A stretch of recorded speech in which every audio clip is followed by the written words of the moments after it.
بعد خوش آمدید صدیق الفاروق صاحب. سعید غنی صاحب جس طرح کہہ رہے ہیں کہ اگر ایف آئی اے اتنی نالائق ہے, مجرم کو پکڑتی نہیں, تو پھر آپ کو تو خوش ہونا چاہیے کہ اس سے کوئی ڈر ہی نہیں آپ کو. اور دوسرا حتیٰ کہ عزت کا دعویٰ جو ہے وہ کیوں نہیں کیا جاتا یونس حبیب کے خلاف اگر انہوں نے جھوٹ بولا ہے؟ جی حتیٰ کہ عزت کا نوٹس گیا ہوا ہے نا, یہ اب آ گیا نا ایک فیصلہ بھی, اب اس کی روشنی میں ہم ان کو اس کیس کو بھی ہم انشاءاللہ چلائیں گے. نمبر ایک.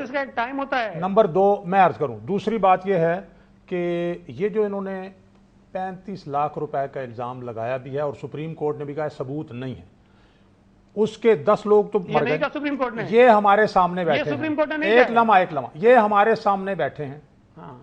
انہوں نے یعنی اگر ایک کے خلاف بھی الزام غلط ثابت ہو جائے تو باقی بھی غلط ہے. وہ تو عدالت میں گئے. اب ہم یہ کہہ رہے ہیں کہ بھائی انکوائری کراؤ ان لوگوں سے جن کو یہ نہیں کہا گیا کہ یہ صادق امین نہیں ہے, ہٹاؤ اس کو اور ایف آئی اے میں ٹھیک لوگ لگاؤ.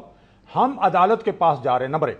دوسری بات میں یہ صرف عرض کروں گا کہ ہم پہ وہ لوگ الزام لگا رہے ہیں 2009 میں جنہوں نے ہماری حکومت گرانے کے لیے ایک لیلہ مقدس کو یہ اس کے سسر کے ذریعے وہ ون اوور کر سکے پیسے دے کے, اور اس نے کہا 40 لاکھ روپے مجھے دیے ہیں, اور باقی جو انہوں نے 22 کروڑ خرچ کیے ہیں وہ کیس عدالت میں. نمبر ایک. دوسری بات یہ ہے کہ عدالت کا جو فیصلہ آیا کہ صدر جو ہے سمبل آف یونٹی ہے اور صدر سیاست نہیں کر سکتا, تو بھائی اب سب سے پہلی جو بات ہے اب 2012 کی, ایک بات ہے 1990 کی, دوسری بات ہے 23 سال بعد کی آج کی تازہ خبر ہے. تازہ بات ہے کہ جناب صدر آپ جو وہاں بیٹھ کے سیاست کر رہے ہو اور پیپلز پارٹی کے اور جناب حلیفوں کے آپ اجلاس کرتے ہو اور وہاں سے ڈائریکشنز دیتے ہو اور وہاں فیصلے ہوتے ہیں کہ ہم نے سپریم کورٹ کے فیصلے کو نہیں ماننا اور خط نہیں لکھنا, تو آپ پہلے تو اپنا کو چیئر پرسن کے عہدے سے مستعفی ہو نا, آئین کو مانے آپ. جی سعید غنی صاحب آپ نے سن لیا, کہتے ہیں کہ فیصلے میں یہ بات بھی تو ہے, سپریم کورٹ کے یہ فیصلے بھی ہیں اور جوڈیشل کمیشن کے بھی فیصلے ہیں کہ میمو ایک حقیقت ہے. اور اس سے پہلے یعنی ایٹمی پروگرام کے خلاف صدر کے 2 عہدوں پر ہم بات کر لینا.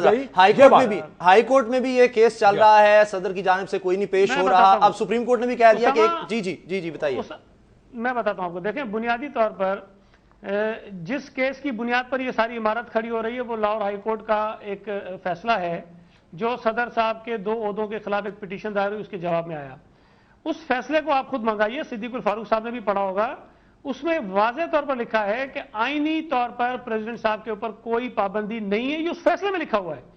تو آگے انہوں نے کہا کہ لیکن اگر صدر صاحب دونوں میں سے کوئی ایک عہدہ جو ہے وہ چھوڑ دیں, اب وہ اپنی پیپلز پارٹی کا شریک چیئرمین کا عہدہ چھوڑ دیں, بہت اچھی ہوگی بات. انہوں نے ایک رائے کا اظہار کیا, وہ بائنڈنگ ججمنٹ صدر صاحب کے لیے نہیں ہے, پہلی بات یہ, اور اسی ججمنٹ میں انہوں نے تسلیم کیا کہ آئین صدر کے اوپر کوئی ایسی پابندی نہیں لگا تھا.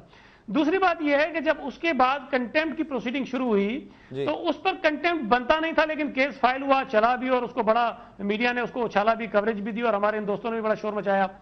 اب جب اس کیس میں کنٹیمپٹ میں کچھ ملا نہیں تو سپریم کورٹ نے ایک حوالہ اس کے اندر ڈال دیا کہ جی صدر کا جو ہے وہ یہ کام نہیں ہے کہ وہ اس طرح کی کوئی جانبداری کرے اور یہ چیزیں کرے. اب بنیادی طور پر میں 2 آپ کو آرٹیکل بتاتا ہوں آئین کے, جس کا ایک کا تو حوالہ دیا ہے آرٹیکل 41 کا سپریم کورٹ نے اپنی ججمنٹ کے اندر. اس کے اندر صرف ایک لائن ہے جس پہ یہ لکھا ہے کہ صدر جو ہے وہ وفاقی علامت ہوگا, اور صدر جو ہے وہ مطلب کوئی ایسی اس پہ لفظ نہیں ہے کہ وہ کس سیاست میں حصہ نہیں لے سکتا. اب دوسرا جو آرٹیکل ہے وہ آرٹیکل 50 ہے, اس میں یہ لکھا ہے کہ جو پارلیمنٹ ہے اس میں کیا کیا چیزیں آتی ہیں, نیشنل اسمبلی, سینٹ اور پریزیڈنٹ. اب مجھے یہ بتائیے کوئی آدمی یہ کہے کہ نیشنل اسمبلی اور سینٹ میں سیاست نہیں ہوگی, مطلب آپ کیسے کہہ سکتے ہیں کہ پارلیمنٹ میں سیاست نہیں ہوگی؟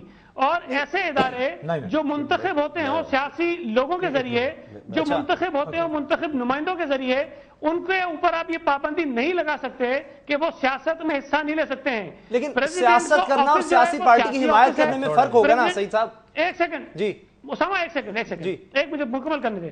بنیادی طور پر جب صدر کا الیکشن ہوتا ہے اس میں ہر جماعت کسی نہ کسی کینڈیڈیٹ کی حمایت کرتی ہے. مسلم لیگ نون میں بھی جسٹس صاحب کی انہوں نے صدارتی الیکشن میں جو جسٹس صاحب تھے سعید الزماں صدیقی, ان کی پی ایم ایل اے نے حمایت کی, پیپلز پارٹی نے مخالفت کی. آصف علی زرداری صاحب کی پیپلز پارٹی نے اور دیگر اتحادی جماعتوں نے حمایت کی, انہوں نے مخالفت کی. ہمارا کینڈیڈیٹ جیت گیا. اور دوسری بات سنیں,